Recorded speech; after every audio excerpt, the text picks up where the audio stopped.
What is the Lavender Scare? I describe it as a fear, right? A fear that permeated Cold War political culture. This fear that gay people were a threat to national security, that they had infiltrated the federal government, and that they needed to be systematically removed from government service. The rooting out of homosexual employees became official policy with an executive order signed by newly elected President Dwight D. Eisenhower in 1953. We have your friend in the next room. She's already told us that you're gay. You give us the names of others and we'll go easier on you.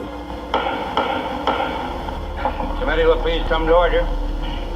Homosexuals must not be handling top secret material. It started this Lavender Scare. It started this systematic campaign to identify and remove all suspected gay men and lesbians from the federal civil service. I was called to the FBI office. They wouldn't allow legal representation.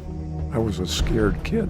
They wouldn't reveal the evidence. They said, we have information, you are homosexual. Do you have any comment? And they would threaten exposure. I submitted my resignation. I lost my job at the patent office. Says there's a good reason you probably don't know about this chapter in history. The Lavender Scare happened in private.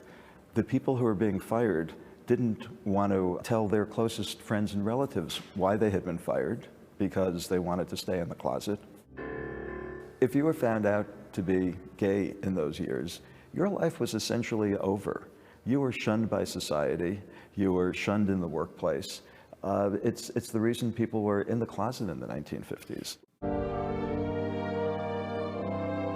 I was the first person to fight back out of all of those huge number of people that were fired in the 50s.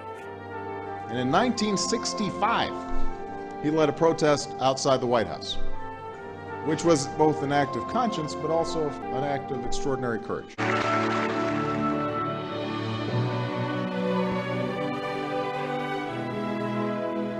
mean, it's a heartache that you have the rest of your days. All of this needs to be said.